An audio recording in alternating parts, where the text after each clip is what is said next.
Students, एक बार फिर से आपका एक और नई वीडियो में बहुत बहुत स्वागत है। तो आज की इस वीडियो में हम प्रैक्टिस करेंगे इंग्लिश ग्रामर के मोस्ट इंपॉर्टेंट ड्यूएस डायरेक्टेड की। तो बच्चों, वीडियो को स्टार्ट से लेकर एंड तक जरूर देखिएगा। वीडियो को बीच में बिल्कुल भी स्किप नहीं कीजिएगा, क्योंकि स्टूडेंट्स रियली आज की वीडियो और ये टॉपिक दोनों ही आपके लिए काफी ज्यादा इंपॉर्टेंट है, क्योंकि इस तरह से ही क्वेश्चन बोर्ड एग्जाम में पूछे जाते हैं। जी हाँ स्टूडेंट्स, जो क्वेश्चन आज मैं आपको एक्सप्लेन कराने वाला हूँ, तो ड्यूएस डायरेक्टेड में जो क्वेश्चंस आते हैं वो बिल्कुल ऐसे ही आते हैं।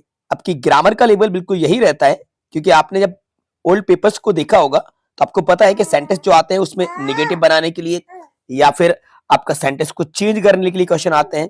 सेंटेंस में इंटरोगेटिव बनाना या अरेंज करना या सेंटेंस को करेक्ट करना, इस तरह से क्वेश्चंस ड्यूएस डायरेक्टेड के आते हैं। और सभी टाइप से क्वेश्चंस मैंने यहाँ पे निकाल रखे हैं और आज मैं आपको एक्सप्लेन कराने वाला हूं। तो चलिए वीडियो को शुरू करते हैं। अब देखिए, सबसे पहले मैं आपको इस ड्यूएस डायरेक्टेड का मतलब ही समझा देता हूं, क्योंकि आप में से ज्यादातर स्टूडेंट्स को तो ड्यूएस डायरेक्टेड के नाम से ही डर लगता है और उन्हें समझ नहीं आता कि इनमें करना क्या होता है। देखो बच्चों, ड्यूएस डायरेक्टेड का मतलब होता है निर्देश अनुसार करिए, यानी कि जैसे आपको इंस्ट्रक्शन दिए जाएं, जैसे आपको निर्देश दिए जाएं, वैसा हमें करना होता है सेंटेंस में। ठीक है, ये मतलब होता है do as directed. Do means करिए, एज मतलब जैसा, और डायरेक्टेड मतलब निर्देश दिए जाए, जैसी कमांड दी जाए वैसा आप इसको करिए। ठीक है, जैसे कि आप लोग अभी परेड की प्रैक्टिस कर रहे होगे तो आपको कमांडर जो कमांड देता होगा, सावधान, विश्राम, दाएं मोड़ो, बाएं मोड़ो, इस तरह से, और आप वैसा एक्शन करते होगे। असेंबली में भी आप करते होगे। तो बस यहां पर जो करने के लिए कहा जाए वैसे करना है। ठीक है, चलो पहले क्या कह रहे हैं, ये चेंज द सेंटेंस। सेंटेंस को चेंज करने के क्वेश्चन एग्जाम में आते हैं। तो ये क्वेश्चन है, they are selling their house, change into present perfect. क्या डायरेक्शन मिला है हमें? Change into present perfect. हमें सेंटेंस को प्रेजेंट परफेक्ट में चेंज करना है। अब प्रेजेंट परफेक्ट में चेंज करने के लिए आपको प्रेजेंट परफेक्ट टेंस का स्ट्रक्चर पता होना चाहिए। स्ट्रक्चर क्या होता है एक बार याद करिए। सब्जेक्ट आता है और सब्जेक्ट के बाद हेल्पिंग वर्ब हैज या हैव आती है, वर्ब की थर्ड फॉर्म, देन ऑब्जेक्ट आता है। सब्जेक्ट हैज या हैव हेल्पिंग वर्ब, वर्ब की थर्ड फॉर्म और ऑब्जेक्ट। सिंगुलर सब्जेक्ट के साथ हेल्पिंग वर्ब हैज, यानी ही, शी, इट, नेम के साथ has. Plural subjects I, you, we, they के साथ हेल्पिंग वर्ब हैव लगती है। तो अब यहाँ पे देखिए, सब्जेक्ट प्लूरल है तो दे, और दे के साथ हेल्पिंग वर्ब हैव, और सेलिंग की थर्ड फॉर्म बच्चों हो जाएगी सोल्ड। इसके बाद देयर हाउस, ऑब्जेक्ट को एज इट लिख दिया। तो हमारा आंसर क्या बना? They have sold their house. They have sold their house. अभी ये जो सेंटेंस था ये प्रेजेंट कंटिन्यूस में था। अब इसको प्रेजेंट परफेक्ट में चेंज करवा रहे थे तो हमने कर दिया, they have sold their house. ये राइट आंसर हो गया। ठीक है, अब एक आगे बढ़ते हैं सेकंड नंबर के क्वेश्चन की तरफ।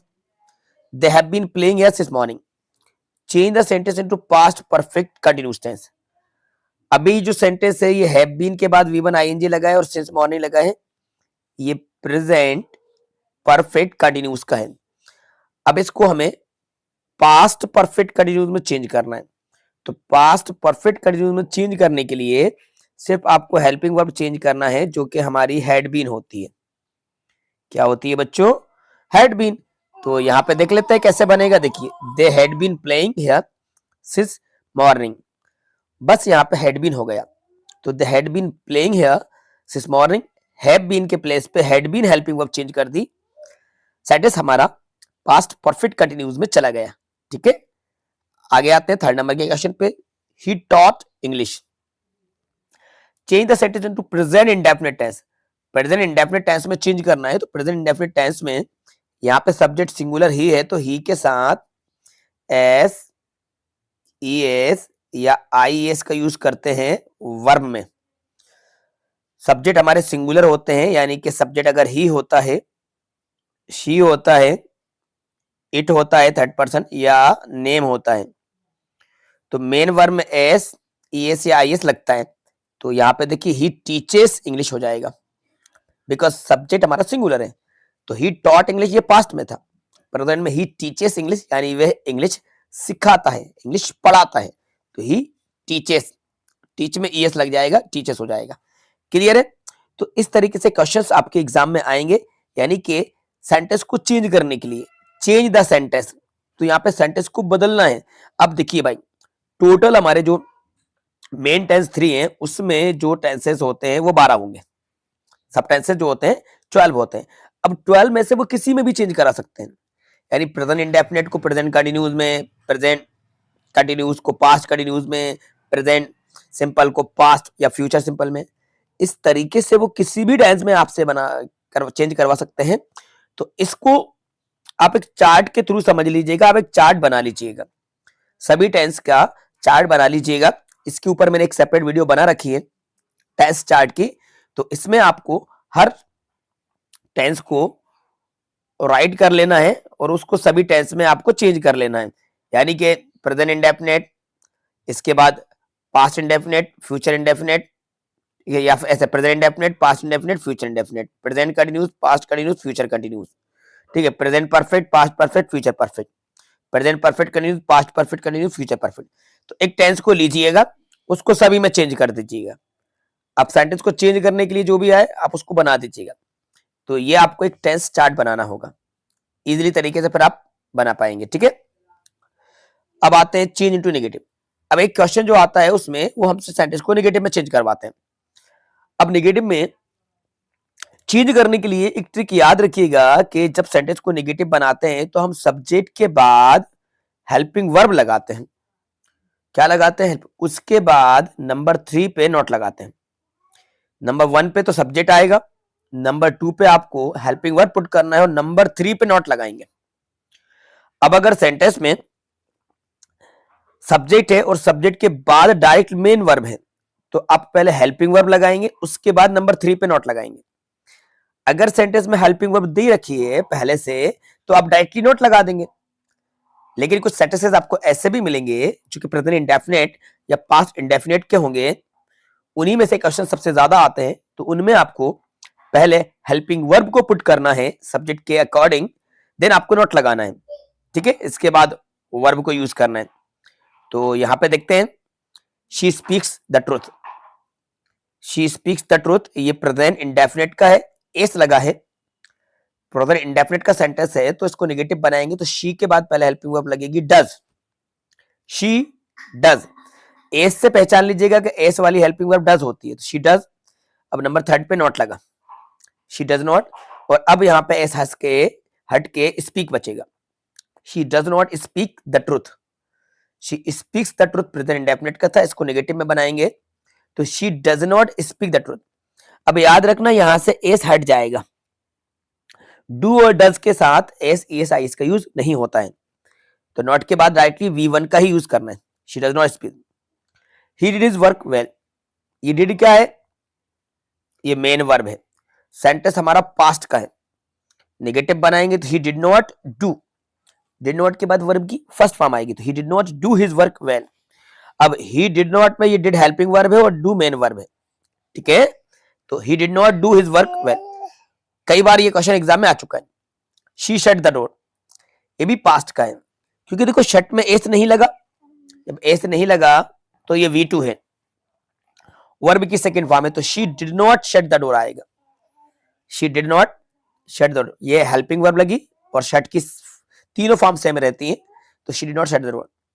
Anita read the Ramayana every day, इसमें भी एस नहीं लगा, यानी ये भी पास्ट का है, एस होता तो प्रेजेंट में आ जाता। Anita did not read the Ramayana every day. याद रखना बच्चों, यहां पे ये देखना कई वर्ब ऐसी हैं इर्रेगुलर वर्ब्स जिनमें first form, second form, third form same रहती है। जैसे अगर कट आ जाए, पुट आ जाए, हिट आ जाए, है ना, रीड है, शट है, इसकी V1, V2, V3 सेम रहती हैं। तो सेंटेंस में सब्जेक्ट अगर सिंगुलर है तो इनमें अगर एस लग रहा है तो यानी कि ये हो जाएंगी प्रेजेंट इंडेफिनिट का सेंटेंस, और अगर नहीं लग रहा तो ये फिर ये V2 हो जाएंगी, V2। ठीक है, अब इंटरोगेटिव बनाने के भी क्वेश्चंस आते हैं, ये भी देख लेते हैं। इंटरोगेटिव में करना क्या होता है? स्टार्टिंग में helping verb, then subject, then verb, then object, last में क्वेश्चन मार्क कंपलसरी है। और अगर आपसे क्वेश्चन वर्ड का यूज करना है, WH फैमिली वर्ड, तो हेल्पिंग वर्ब के बिफोर आता है। He has taken tea, interrogative बनाना है तो हैज ही टेकन टी और लास्ट में क्वेश्चन मार्क लग गया। ही हैज टेकन टी का इंटेरोगेटिव क्या हुआ? हैज ही टेकन टी, यानी कि 1 2 का 2 1 करना है, सीधी सी बात है। सब्जेक्ट के प्लेस पे हेल्पिंग वर्ब, हेल्पिंग वर्ब के प्लेस पे सब्जेक्ट और लास्ट में क्वेश्चन मार्क लगाना है। She lived in Shivpuri, past का सेंटेंस है, इंटेरोगेटिव है, इंटेरोगेटिव बनाना है तो पहले हेल्पिंग वर्ब लगाएंगे डिड, सब्जेक्ट शी, फिर वर्ब की फर्स्ट फॉर्म आएगी did she live in Shivpuri, last में क्वेश्चन मार्क। पास्ट का सेंटेंस था ये, did she live in Shivpuri. Arrange the jumble words in meaningful sentence into meaningful sentence, तो jumble word को arrange करके एक मीनिंगफुल सेंटेंस बनाना है। तो अरेंज करते हैं। In the park were playing, तो देखो सब्जेक्ट क्या है? चिल्ड्रन, तो पहले लिखेंगे children, helping verb were playing football in the park, तो children were playing football in the park, बच्चे पार्क में फुटबॉल खेल रहे थे। ये एक मीनिंगफुल सेंटेंस बन गया। क्लियर? स्वीट्स लाइक आई, तो आई लाइक स्वीट्स, ऐसे क्वेश्चन एग्जाम में आते हैं। इस जैसे आते हैं, मतलब सेम तो नहीं आएंगे, ये तो आ चुका है, सेम तो नहीं आएंगे, लेकिन आपको अरेंज करना है वही, जैसे कि बी सी डी ए है तो क्या करोगे? A B C D. मैं एक आपको हिंट कर रहा हूं, मैं ये तो आएगा नहीं, मैं बता रहा हूं कि इस तरीके से आपको सेंटेंस को अरेंज करना है स्ट्रक्चर के according. Combine sentences using conjunction, conjunction का यूज करके सेंटेंस को कंबाइन करना है।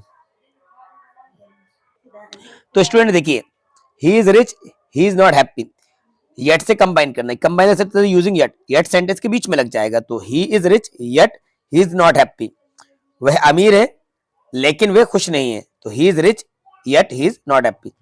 दे played well they could not win the match, वे अच्छा खेले लेकिन मैच नहीं जीत सके। दो से कंबाइन करना है, दो मतलब होता है हालांकि यद्यपि, तो इसको स्टार्टिंग में यूज करेंगे सेंटेंस के। दो दे played well comma they could not win the match, ये बन जाएगा, दो स्टार्टिंग में आ जाएगा। सो दैट का पक्का एग्जाम में आता है, 100% एग्जाम में आएगा। Aman is very intelligent he can pass this exam, तो बच्चों वेरी के प्लेस पे आपको सो का यूज करना है, फुल स्टॉप के प्लेस पे दैट लगाना है। यहां पे आपको सो लगाना है और दोनों सेंटेंस के बीच में दैट लगाना है। तो कैसे बनेगा?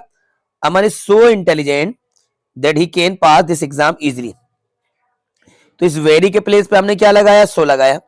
फुल स्टॉप के प्लेस पे हमने क्या लगाया? दैट लगा दिया। और एच कैपिटल था तो इस कैपिटल को हमने स्मॉल बना दिया।